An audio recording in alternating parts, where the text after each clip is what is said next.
Hello and welcome to the Footy Times Euro show. We are in the midst of a very exciting summer tournament. As we all know, it's been a breath of fresh air to see fans back in the ground and, to see some really exciting football. I don't think I at least was not predicting that I'd be up for this, but yeah, I think the tournament's been great so far. So we did do a preview before the group stage. You should see the videos down there, so please check them out when you can. And we also did. It was a bit of a disaster, but we did a round of 16 preview and a group stage review, but we couldn't release it due to some technical issues. So yeah, hopefully we can get this out. And before we head into the content, again, please do care to like the stream, subscribe to the channel, get in the comments. Engagement is our currency, and we need all the help we can get, because this is the first time we're venturing into international football, and we're having a lot of fun, and we want to make sure that you do too, and we can just sort of build a good relationship by doing this and bring more videos for you in the future. So without further ado, we have a lot of content to get through, so let's get right into it. So the round of 16, I think there's only one place to start. There's a crazy, mad, unbelievable day of football. We saw two very, very similar games. In fact, they played out to the exact same script almost, except for the extra time bit. So we will start with France versus Switzerland, which was, I think, the upset of the tournament so far. This is definitely one that nobody predicted, and I certainly wasn't, because I was predicting France to go all the way, as with a lot of people, I think. So yeah, I mean, what a game. Who wants to take this? Go for it. I can start. It was like, again, as you said, it is tough to put words to what happened in that game. For me, I think I've expressed it even before. I despised the Swiss team.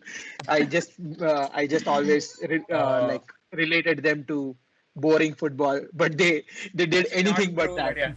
Yeah. Yeah. But it was like a brilliant game, lot of spirit, like so many goals. And no less quality. Actually. Yeah. And out of all people, like it was Kylian Mbappe, who is supposed to be this new wonder kid, replacement of Messi or Ronaldo, who just couldn't take his chances. Like, forget the penalty miss. Penalty, anyone can miss a penalty. But just during the entire game, he just did not. He did not look like he's. It's not. Yeah, exactly. Not just the game, like the whole tournament. Like you didn't see him running behind the defender, like his pace, whatever. It was amazing that Benzema scored more than Mbappe. Like there definitely he was like one of the star of the shows. Like you were hoping he would perform, but yeah, he didn't turn up in the tournament. And surprisingly, out of all people, it was Xhaka who was like captaining the Swiss team to win. Ran the show, man. Rahul, what do you have to say? I'm pretty sure Rahul would be like, why can't you do that? Bottle that Xhaka and unleash him on the Premier League. So he has those moments for sure, like when he is into games and he's like confident and in the groove, he definitely performed, but it's like very blippy performance. He's like most of the time not there. But like even like the after the extra time ended, like the speech that he gave, like it felt very compassionate and like full of he's a leader, isn't he? Even right? I think even when he's for Arsenal, he is quite a leader on the pitch. Yeah. He's pretty vocal about everything. But yeah, that speech was definitely like you could see that in the camera before the ban. Yeah. Rahul, don't you think that this is, I mean, very similar to even how Pogba plays for United? Everyone talks about how when you're playing with a national team, you have that extra bit of passion. And that during the World Cup, there was this this clip that went out where Pogba was kind of rallying the troops and everything, and they were talking about how he was a leader and stuff.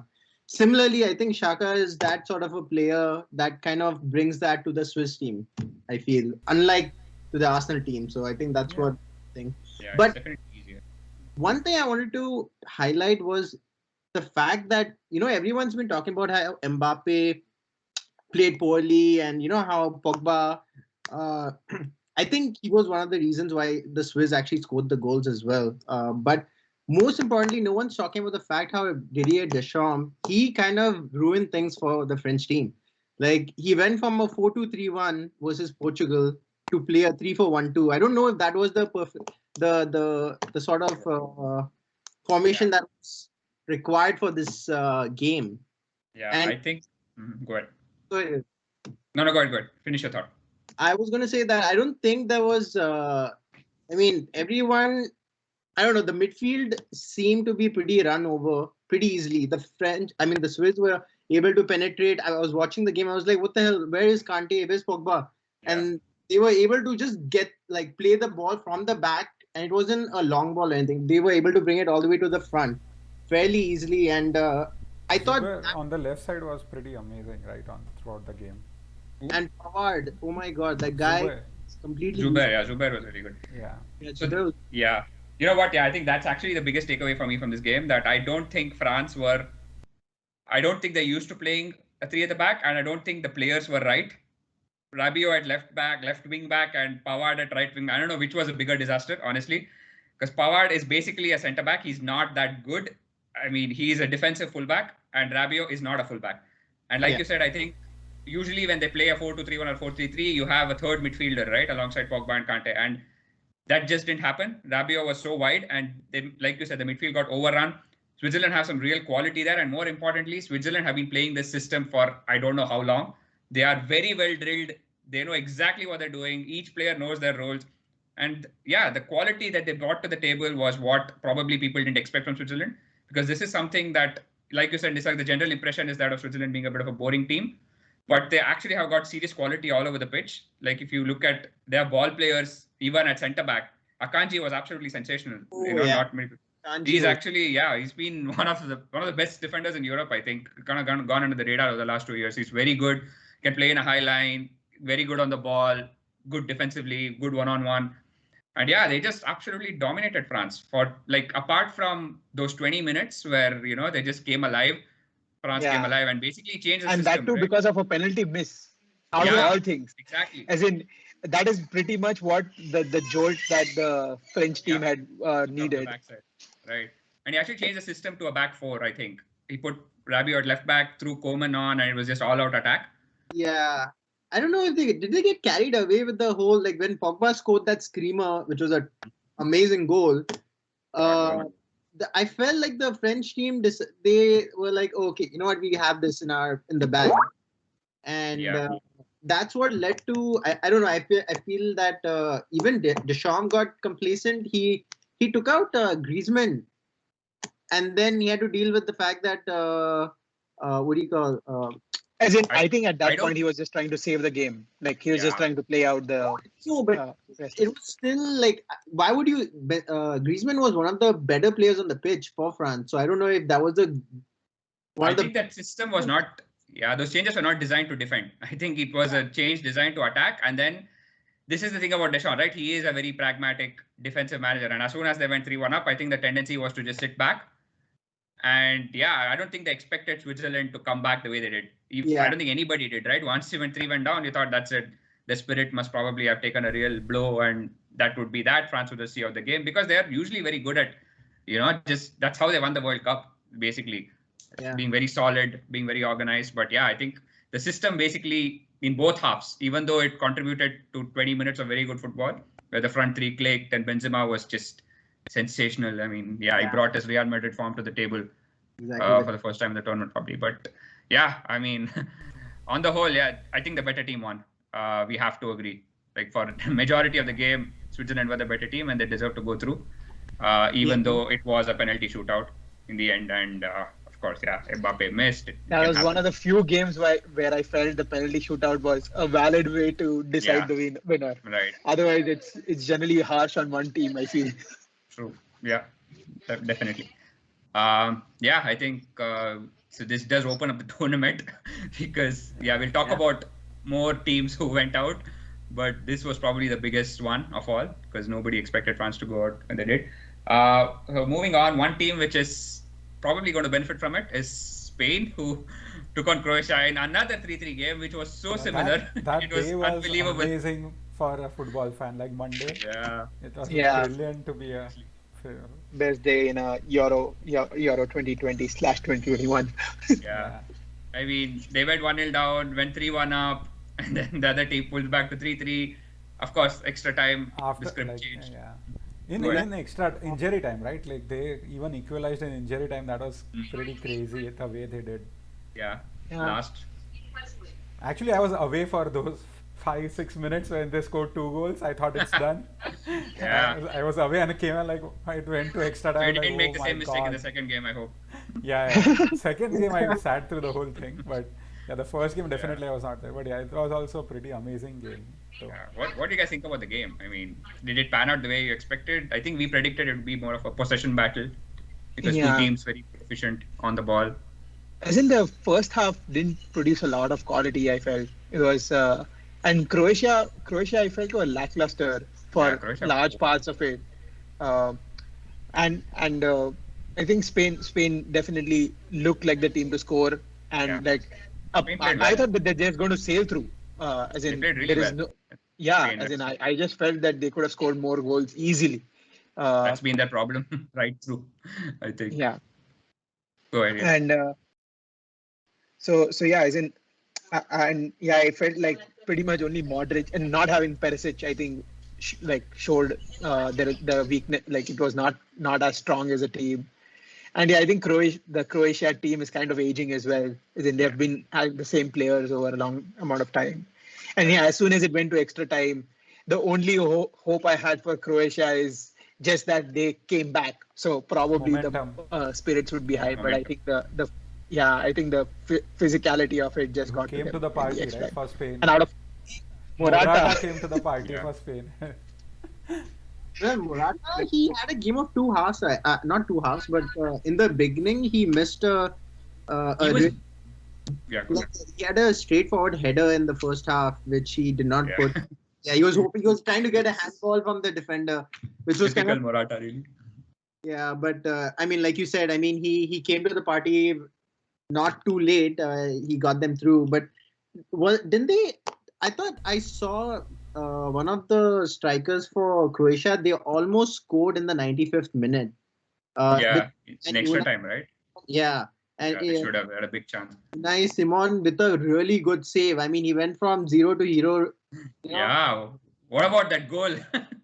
That oh was yeah, I crazy. forgot that happened in that game. Oh yeah, Oh my god. Yeah, the seriously, that's howler of this year pretty much. yeah. Pedri has been a bit of a bright spark. I mean, I'm a big fan. He's sensational. But yeah, that pass was, it was not. You should have controlled it honestly, but Yeah, it was it was fired at him from a long way, and it was kind of just bobbling. No, but Sort of, he should have it's taken something care of can it, be. I felt. Yeah, it's it's just a loss in yeah, but concentration. this, yeah, it was. but this, And it was unfortunate that Pedri was the one who got the own goal Yeah. and not the keeper. Yeah, that was weird. I thought he yeah, got it's a like touch. cricket, right? Like where they just sort of add the name of the player who got the run out, but now they've added both the players, like, Exactly. who take out the bails also. Yeah. So maybe that should be something like that. But yeah, this tournament, like, sorry, I'm just touching up on a broader thing. Like it's been so up and down for the keepers, right? Like in the start of the tournament, you've seen a lot of penalties that didn't go in. Like a lot of penalties were saved, they floated over, whatever, and then keepers making howlers like Dubravka. And also, I think also one more thing to the same point, Rahul. I think I think this was the highest amount of own goals scored in any Yeah. Euro. In fact, it is highest of all the totals of all the own goals scored before. Something like that. Yeah. Yeah. And a lot of penalties as well. I think, Yeah. which was probably expected given VAR. Yeah. And I think the penalties being saved was surprising, especially Yeah, after so many the rules. penalties missed too. I think is Yeah. there a stat on that as well? So many penalties are being saved. And that missed. too after the restriction of the Yeah, that's keeper what being I'm on the saying, line. like- I thought that this is going to be Right. like pretty much an easy score every single time. Yeah, goalkeepers have a pretty mixed bag. Yeah, that's true. But yeah, I think Simon definitely redeemed himself in a big way. Made a couple of big saves. Yeah, I think on the whole, the story of the two games for me was again the better team won at the end of it. Yeah. I think we can all agree on that. So that's what we want to see at the end of the day.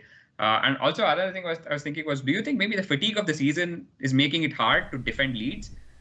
Maybe this is not because we've had a few high-scoring games, right? The 4-2, there was a 4-1 in the group stage, a couple of 3-2s. This was like the highest scoring It's day usually of not- Euros, like ever. Like total 14 Yeah, goals or that as something well. was scored that day. Right.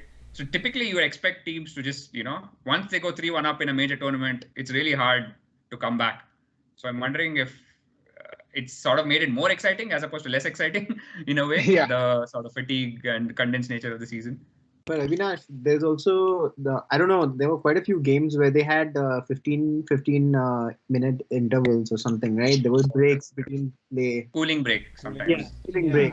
So I mean, that kind of offsets the whole fatigue thing, right? Does it do that much? And it's only in the afternoon games, I think, not. No, but all it's more mental fatigue also. It's right. Like if you've just been playing for so long, like the entire year. And since and this lockdown. tournament, it's not there in one place, right? So teams are traveling also a lot between games sometimes. Like that's also a good point. Wales especially had a really raw deal, I think, in terms of travel. Yeah, for sure. What were you saying, Sheldon? I was saying, except for England, they're playing like. Oh man, yeah, seriously, it's pretty much a home tournament for them. Yeah, okay, that's I a think good that's segue. yes, I think that's a really good segue. That's the next game we want to cover. This was probably billed as the biggest game of the round of 16, and that's just, it's just how England games tend to be. But it probably was one of the most boring, which is something I think we all predicted. Yeah, I mean, everyone would have thought that it might be like how the teams played throughout the tournament. I didn't peg the game for like it to be a very flashy end-to-end kind of a stuff. I felt like, but yeah, sorry, go on. Right. Yeah, no, I mean, whoever wants to start talking about it. Wait, sorry, I kind of missed that. In Germany. England, Germany. Kane Yeah. opened the score, right? I was rooting for Germany to win, hoping England kind of go out and the Sancho deal to be done quicker. Oh man. But that has happened anyways, though. Yeah, I know. Who knew? I just enjoy the fume from the media when England go out. It's always binary. It's like whatever they do, it's crap. If they win, it's crap. No, why did you play better football? If they play better football and concede goals, like why do you concede a goal? It's just they can't win basically, and every reaction tends to be overblown, whether they win or lose or draw or whatever. And yeah, for me, I think this game largely turned out as predicted. I think everybody predicted England would match up Germany's system. Yeah. And basically, that's all it was. I think it was literally the exact same systems, and player for player, they just cancelled each other out.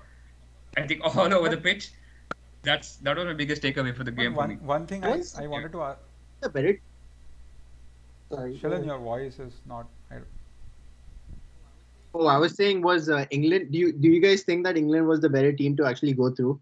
Because for the most part, I felt that Kane, he's had a very tough tournament. He did get on the score sheet, but that was because Grealish came on, and there was Grealish and Shaw basically kind of were the important components for that build up to those two goals. Sterling obviously getting on the score sheet yet again, and everyone's been talking about the fact that how Sterling doesn't deserve to be starting, and then it kind of affirms Southgate's choice. But I don't know. I felt like Germany played really poorly.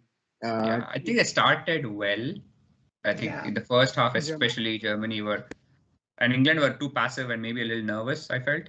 Yeah. But they kind of stepped up the intensity. They pressed a bit more. But they missed like two easy chances also, Germany. Like easy chances. Yeah. Like Muller had to. Who was the second one? Muller and Werner missed one in the first never half. mind. Who cares? Like, he's not. That's expected. I mean, you expect sitters. Yeah, there's no way he's going to finish that. It was. Yeah.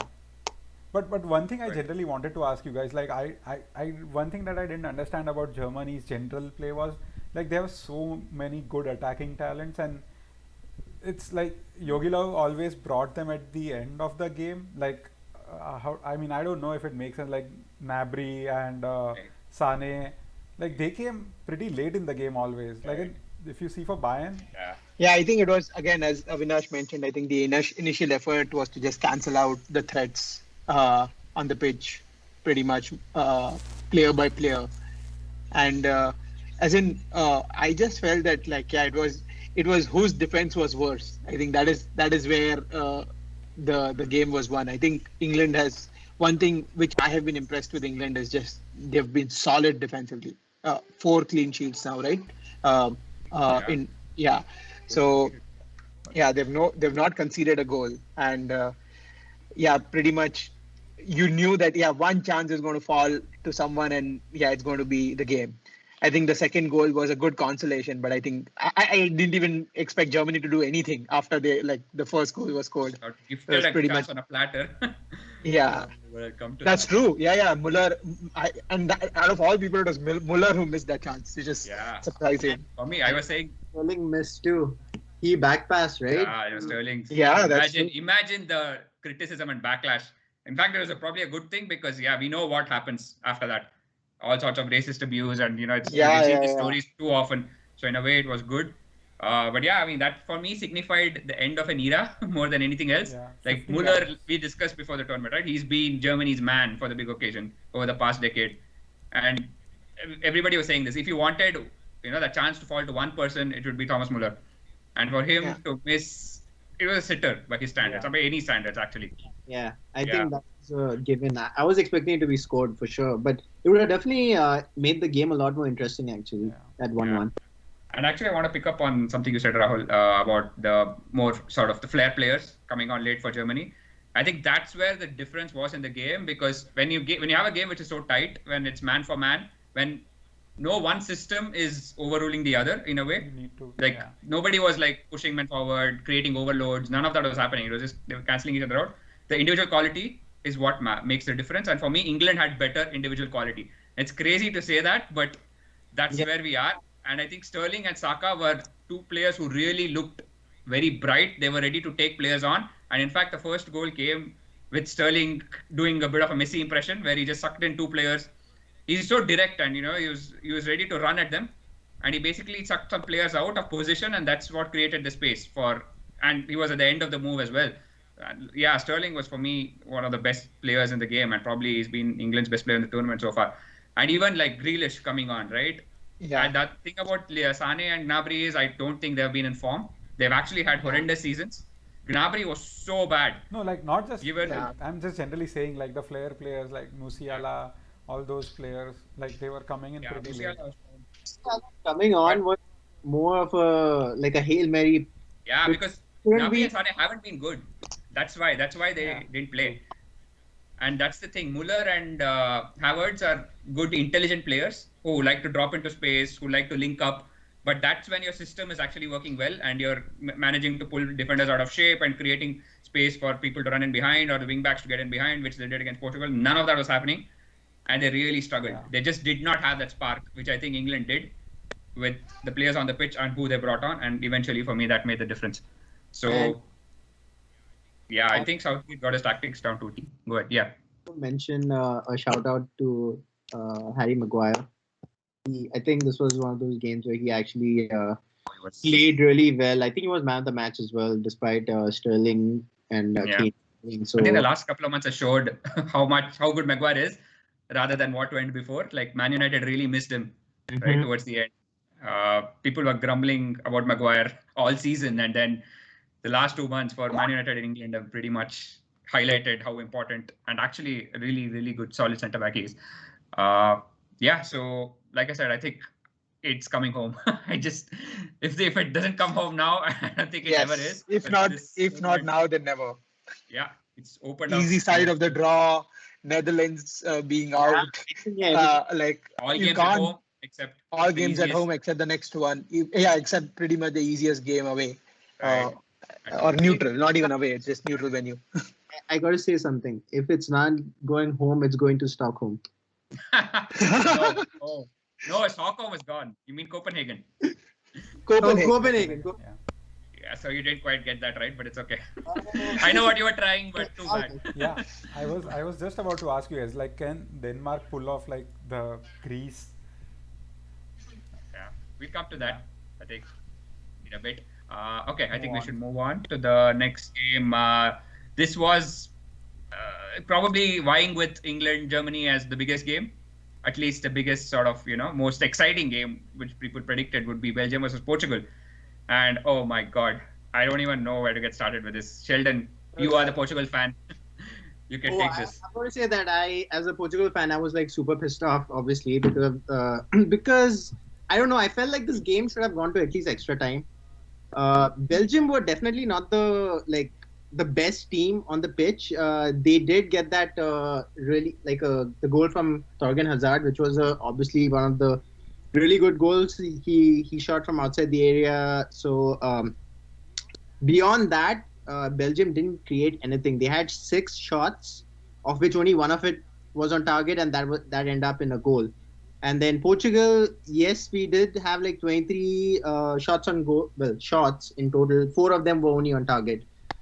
I thought that this game was, I don't know. I felt like Portugal didn't play well enough, or the fact that Portugal's players themselves were not in. It was just not their day. I mean, Jota missed in really good chances for Portugal, and it's not like it was a bad game as such. I thought that Portugal created a lot of chances in the first half to begin with. They were on the front foot. Paulinho, the defensive midfielder who came in and he was replacing Danilo. He was pretty. I thought he was pretty effective. He was on the what do you call KDB's heels. He was protecting the back four pretty well. So from that perspective, I thought the midfield, the Portugal and Belgium midfield were kind of evenly matched in that sense. I would say CR7 was a huge disappointment. I don't think this game he didn't come to the party in that sense. He did have that free kick on target in the first half, but other than that, there wasn't many chances created for him to begin with. So, but here's the thing: Lukaku I know KDB came off because of his injury and everything, but Lukaku, he didn't have any shots on goal, but he held the ball. Guy is a cheat code, man. You send the ball up to him, it's like a wall. He just sticks. Yeah, I mean that I think the fact that he held the ball, which led to the Torgan Hazard goal. So I thought he was. I know he performed pretty well. I felt. And then towards the end, I felt Portugal coach. He didn't know what to do. He was just throwing things and hoping for Hail Mary, pretty much. Yeah. One thing I would want to add is I thought Portugal is, despite of the stats of the number of shots, I think they were complete shit. As in, given the defense Belgium had, an aging defense of Vermaelen, Vertonghen, and Alderweireld. To be honest, I didn't even know Vermaelen was playing international up until the tournament started. Yeah. Yeah, even I did not, to be honest. And it was ridiculous that Portugal could not score. It was it is amazing how with all the attacking talent, I felt Jota had a very average game. And just feel the formation and then for once I felt that having more attacking players on the field for Portugal would have done the trick, and it was just came too late. I felt work like that though, but I think I do. Once I had a follow-up question to Nisar. You said that you felt that they would have had, if they had more attacking players on the pitch, they would have performed better. Who would you have brought on? Because in the first game, there was a huge imbalance in midfield. I mean, they had to get Moutinho and Renato Sanchez on. And by the way, Renato Sanchez was one of the better Portugal players on the pitch over there. But them two and then a DM had to be in place in order for them to have a fluid system. Who would you think you would have brought on? I think go ahead. I thought you said in spite of having all those players, it didn't quite work. Right? Is that what you said? I thought that's what you said. No, I meant that I think for example, Bruno Fernandes should have been on the pitch. I don't know how you fit him in the system, but there should have been I think he should have started. As in, it's because having KDB in the mid, as in it didn't really work. But I just felt that the changes came very late. They could have come in early, and as in, I think Portugal was out of ideas. Not that Belgium did anything special, to be honest, in the game. True. It was just a boring game, out and out, basically. Honestly speaking, I felt this was the game in which trying to accommodate CR7 too much had led to the downfall of the team, because I don't think I feel like Joao Felix, who had a tremendous season with Atletico Madrid, didn't get a sniff in any of the group games. He gets thrown on towards the end. Or Andre Silva, Yeah, who was the highest scorer, not named Lewandowski in the Bundesliga. How do you not play those two in? Oh, I don't know. I felt like at least by the 62nd minute or something, you should bring those players on already. Yeah, a quick note on this. Yeah, I think it was just a bad game. Like you said, Belgium did nothing. There were two moments of quality. Both came from the left backs. One hit the post and one went in. And I think that was the difference at the end. Belgium reminded me a little bit of France in the 2018 World Cup. It's almost like they learned from that semi-final loss where they lost in very similar fashion to France. France just got one goal and just defended the shit out of the game. Yeah. It's almost like Belgium have adopted that policy now. Just do what is required and grit your way through. At Portugal, right, I really wanted to say, I don't think Fernando Santos is the man for Portugal. With this generation of players that they have, he was the man for the job earlier. When, it was always about, they remind me a little bit of Uruguay. It's almost like a European Uruguay. They play a 4-4-2. They have one or two star players, and then the rest of the team is workmanlike. And Fernando Santos is very good for that kind of a system. A solid 4-4-2, very pragmatic. But I don't think he had any idea how to use the players that he had at his disposal. And it was just so underwhelming right from the first game of the tournament. Portugal, for me, have been the flops of the tournament so far. Even though France went out the way they did, for me, Portugal were underwhelming all the way through. I didn't... flops is a little... I think it's a little too... They look clueless. It's not even about how many goals they scored. They could have easily gone out in the group stage, by the way, if they hadn't got that penalty and Germany hadn't scored that last gasp goal. Yeah, but you know what? I don't know. I felt like group of death is you can't really say much. I mean, either of those teams would have gone out. But all are dead by the way. They did. Yeah, that's true. All are dead from the group of death. No. Yeah, seriously, all of them are. But the thing is, I don't know. I don't think Portugal were flops as such. That's a little too harsh. But I felt like obviously they didn't perform to what they could based on the quality they had in the team. Yes. Yeah, isn't that the definition of flops? You pretty much just use different words, right? You are making a comparison with other teams that are playing in the tournament. I don't think they were the worst of all of them. That's what I'm trying to say. But it's relative to the quality they have. It's always that, right? You can't just judge on an absolute basis. I don't know. I felt like... Who was the bigger flop in that sense? France, but then at least France showed Germany, some decent form. Flop as well, I thought. Yeah, I don't think anybody expected to do a lot. Yeah. Germany's been crap for a long time. Portugal, I completely agree with Avinash. I think with the players Portugal had, they had to do better than what they did. The only reason Portugal came into this they actually, I don't know if you realize, they pretty much were struggling coming into this tournament as is.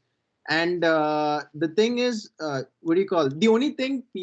only reason why people have high hopes on Portugal is because of the fact they won it previously.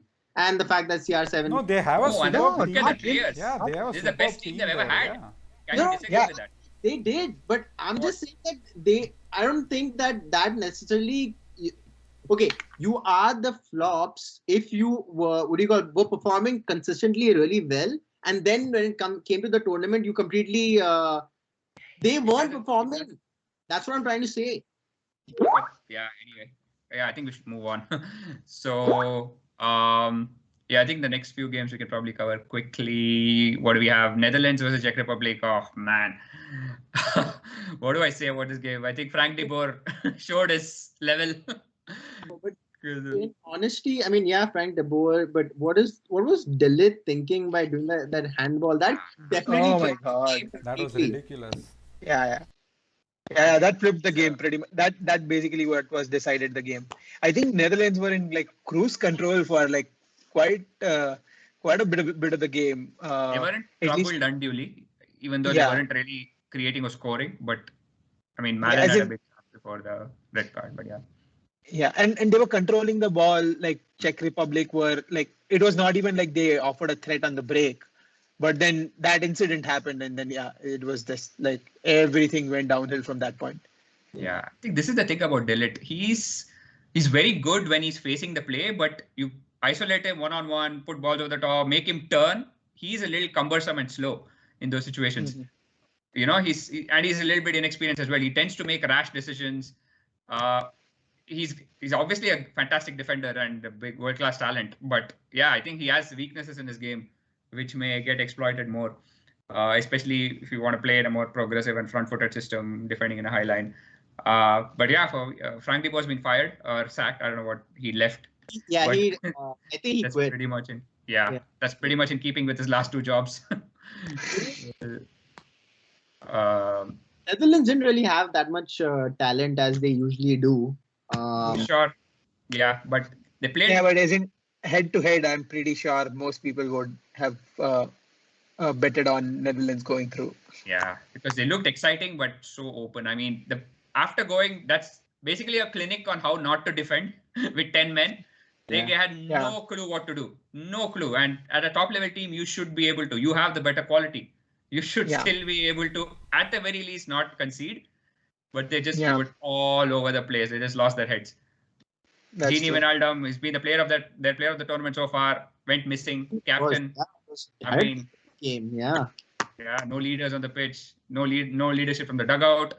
Yeah, it's just an absolute. I think there was only one player from the Netherlands team that actually springs to mind who had a pretty decent tournament and decent game was Dumfries. Yeah, and De Jong. De Jong was. Yeah, Frankie De Jong. Frankie De Jong was good. He was Yeah, Dumfries he's been consistent. Yeah, Dumfries I think probably was a standout, but I think De Jong did what he was supposed to do. Exactly. He's one of those players who I can just watch, run the midfield. Yeah. He's so good. Yeah. I think that is another shock to add to the litany of shocks that are it's becoming the tournament of the underdog almost. And to the blessing of England. Yeah, again, that's true. So on to the next one, the Azzurri. Rahul, since you're wearing blue, do you want to talk about Italy? What have you made of them so far? At the start of the tournament, I didn't peg Italy for being the team they are right now. The way they are sort of playing, Immobile and actually there is one surprising thing. Like Chiesa, I thought he would start more games, but he hasn't started a lot more games. I don't know why, but I thought he might. Impact sub. Sorry? I think he's probably using an impact sub. Although I agree with you that he should. Even I was expecting him to start. Yeah. So that's one of those games that ended up with a drama at the end. I felt like Italy were the most vulnerable in that game more than any other game that has happened in the tournament. I think this was the first goal that they conceded, right? Goal they conceded. Right? Yeah. And that too after a lot of games, I think. That was after. No. In the extra Euro. time. So no, even before that, they had a lot of clean sheets in a row. And even this goal was in extra time, right? At the end of the. So technically, they survived the whole match without conceding, if you think about it.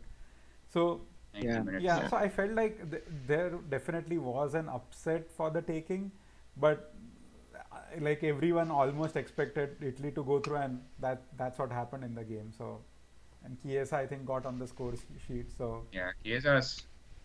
Can we spend some time to address the fact how brilliant Mancini was? Both the subs he brought on, both of them scored.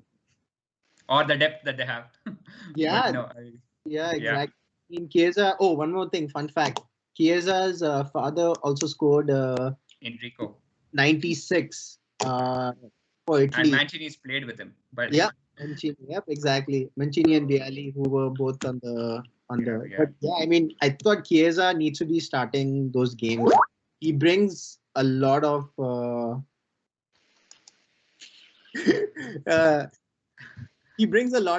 energy. I like his work rate is tremendous. So I think that he should be starting games. I mean, he's been phenomenal for Juventus as is. The other player I want to bring up is Spinazzola, the left back. Terrific player. He made amazing, really good runs. He created a lot. I think he's been one of those standout players of the tournament. He's been making those overlapping runs for Insigne. So really good player for. I think Italy have a really good chance of going pretty far. They were definitely my dark horses. I don't know if you can call Italy dark horses, but sure, I know what you mean. But as in the start of the even competition, before, probably. come on, they're Italy at the end of the day. Yeah. Still, this is a team which has won 3-4 World Cups and whatever, 1 Euro. So I don't know. fact that I feel like Italy performed the best when they're down, everyone Against writes them off, and then they rise up. That's what happened in the World Cup as well. So yeah, tremendous. I thought Austria played pretty well as well. Oh yeah, definitely. Got to mention they pressed high. I think. Yeah, Arnautovic, Sabitzer, all the big names did perform well. I felt. Exactly. Probably except Alaba. As it probably he did put some good processing. Was one other player who I thought was not playing, and he has a good tournament. He has had a good tournament. But he's like in the commentary also they're constantly. I think I heard the word maverick a couple of times. I think that word so fits him. Like he's exactly like that. A bit of a wild spirit. Man, Ibrahimovic, by the way. Yeah, poor man. Yeah, you could say that. But yeah, I mean, one thing. I just wanted to add the fact the goal that Austria scored. Did you see how tight that goal? I don't know, the header. It was really, really good goal. I think it was in my opinion, should be considered in one of the goals of the tournament. It was a really tight angle to get the header in. It was a good goal, yeah. We've seen a few of those, like getting in front and the near post and stuff. But yeah, I mean, that Kalasdic, like he's had a great season with Stuttgart. He scored 16 goals and that's no threat up top at all. It was a team full of midfielders, so I don't get why he didn't start more games. They desperately lacked goals. But yeah, in general, they do play that pressing style. A lot of them come play the Bundesliga and, the Salzburg, Red Bull school as well. So I think they really gave Italy a game, which they hadn't so far had an examination of that sort. And yeah, Italy, job done for them. I think they just play, like you said, they play really good football. It's like unlike any Italian team that you've seen, they probably play football that is most in line with, what is prevalent in Europe now. All the top teams play this way, keeping a lot of the ball and pressing high and all of that. So yeah, definitely it's going to be an interesting one. The other thing, again, kudos to Mancini to not steer away from it even in knockout games, because it's very easy to dial back your aggressiveness and be more pragmatic. But I just felt that they exactly did what they did in the group stages. Yeah, it's just that they did not win in normal time, but fine. Eventually they have the depth in the end. Chiesa, the man, as always, has been for Juve for all season. Yeah, I was going to say, do you think he will play a similar style with Spain though? Oh wait, wasn't it? It's not Spain playing. Sorry, who are they playing next? Belgium. Oh, Belgium. Yeah. I think they'll play the same. Yeah. I mean, that's what Belgium. So far. Yeah, I don't think so. Belgium has that much threat, and especially if De Bruyne is injured, then I don't see. Yeah, anyways, we can go to that later. We can finish all the games. I don't know what is this left. I think there was Denmark, Wales. Denmark and Wales. Wow, man, Denmark. Shit, I wish we had more time to talk about Denmark. Yeah, I think for me, they're just riding this wave of emotion and just absolutely battered Wales. Casper Dolberg, where did he come from? After 2 years in hibernation, he just pops up with a brace and it was just an incredible performance. They scored 4 back-to-back. I think they are all neutrals favorites. They're my favorites. Not favorites, I mean, the team that everybody wants to win. Of course, for Christian Eriksen. And for me, the thing about this Denmark team is not, they're playing with an energy, they're pressing high, they're playing with an intensity, which is not something I associate with them typically. And of course, Eriksen has a big role to play in that, because generally they tend to control games more with him in the team. And of course, the emotion with which they're playing, I think it just contributed to a team which is really exciting to watch. The Damsgaard has been a breath of fresh air. Yeah, he's been so good, good. Even the likes of Poulsen and Brathwaite, who they play for big clubs, but not exactly known to be prolific or great players, but they've turned up. I think there was one tactical change that he made in that game where he pushed Christensen into midfield.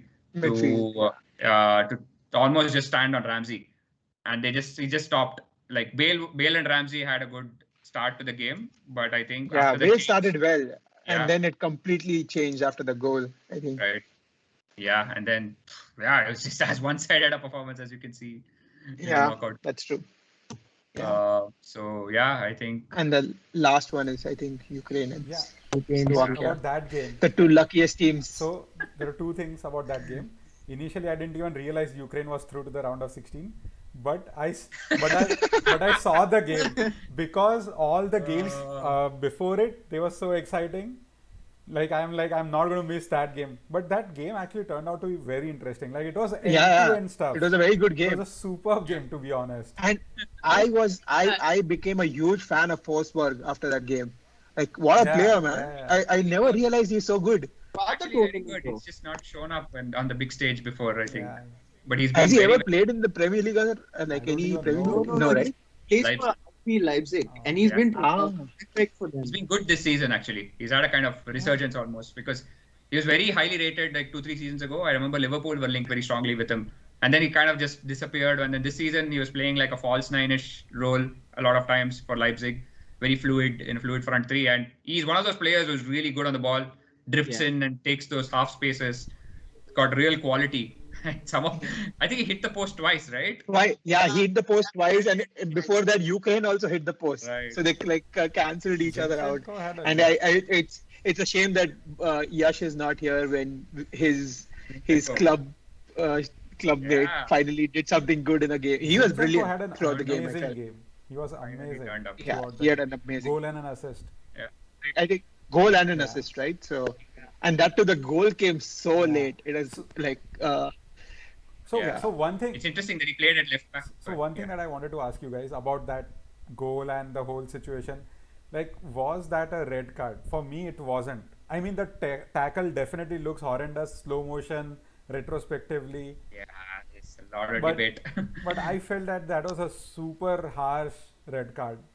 I think the letter of the law says that if you are endangering the opponent yeah. or if it's But- reckless, I think it falls under But what endangering if the the opponent, opponent and that's kind of comes if you and apply. sort of lays on you? Like, That's how do you that's the define thing, that? right? That's context. A lot of these things, context is going out, and that's the problem because this is Yeah. applying the letter of the law. And when you see slow Yeah. motion replays, it's always going to Because look bad. in fact, Isn't he clearly got the ball? He did Right. clearly get the ball. There's no doubt but about it. actually, It was a follow through which went yeah. bad, I In guess. fact, about slow motion, Avinash.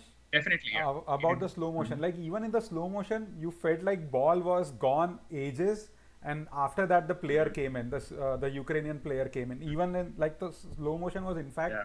very stark for a case against the red card, I felt, for that matter. It's just the way the impact, right? When you show the image, it's very hard Yeah. to not give it, and I think that's kind of what it was. The thing is, So- he could have easily broken And his yeah, leg. I think actually more than slow motion is the still shots that the referees are shown, which becomes a problem. It's like, okay, where is the context? Like, the ball went away. You should have Exactly. shown that as well. Yeah. But yeah, as in, I still felt it was a pretty hard tackle. Yeah, As it in, was for sure. I think it was still fairly risky what he did. So I can see why it was a red. Yeah. But yeah, even that I thought that the game was going to penalties, but then yeah, it was like funny that the goal was like it kind of did remind me of Shevchenko scoring the goal. I was like, oh, like yeah, he might have thought of his old times, like Poacher. scoring such goals, I guess. Yeah, poacher type goals, Amazing, being in the amazing. box. Yep. Yeah, it's a great game. All right, so I don't know if do we have time 45 to minutes do a quick preview? I think we should Okay. do a quick prediction of what Prediction? we expect. Yeah, let's do that. So I think the biggest one is probably Belgium, Italy. Belgium, Italy, yeah. Yeah. What do we reckon? Italy for me. Yeah. I'm gonna go and say Italy will just edge this game. I think they're in terrific form. Yeah. Belgium have kind of they did beat Portugal. They I don't know if they're going to ride their luck. I don't know when that ends. So Italy for me at this point. Probably ended with the injury to. Yeah, De Bruyne and even Hazard, Yeah. they are suffering injuries, I think. That might be a good thing though. Yeah, depending. Hazard being injured might be a good thing. I agree. Someone good might actually come on the pitch. Yeah. Anyway, But yeah, I think. heard Martinez. KDB could feature, by the way. I'm not too sure, but KDB could Yeah. feature in this game. Oh, is he? I thought I he was thought he was out injured. too, but yeah, I still feel Italy will go through. For me, Italy. Okay. Yeah, I actually fancy Belgium to do another 31-0 kind of job on Italy. But yeah, all the logic says I would want Italy to win. I think they play better football. Yeah. But yeah, I can just see there's something about Belgium. They're trying to play a certain way. I don't know if it'll be successful, but yeah, let's see. yeah. Spain, Switzerland. What do we reckon? I think it's Yeah. pretty. I so badly want Switzerland to win now. But I think it's Spain. Yeah, the team you hated most. Yeah. The team you want most. Like now they did convert me for sure. But yes. Switzerland for me. Oh, really? You predicting Yeah. they'll win? As in, I think they'll win it. Heart wants They them are to on a win. high. I I think Spain has too much quality. And I know France had a lot of quality and lost to Switzerland, but I don't see Spain repeating those same. The only thing is their backline is a bit slow, and I was really looking forward to Mbappe terrorizing that axis of Azpilicueta and Garcia, but obviously that isn't happening, so they gotten away with one there. I would reckon Spain as well. I think they've arrived in a way, scoring back to back. That's been the biggest problem, scoring goals, and they scored 5 back to back. And as long as they can defend well and the midfield can control games, which usually they do, I would fancy Spain as well to go through. What's the next one? England, Ukraine. England.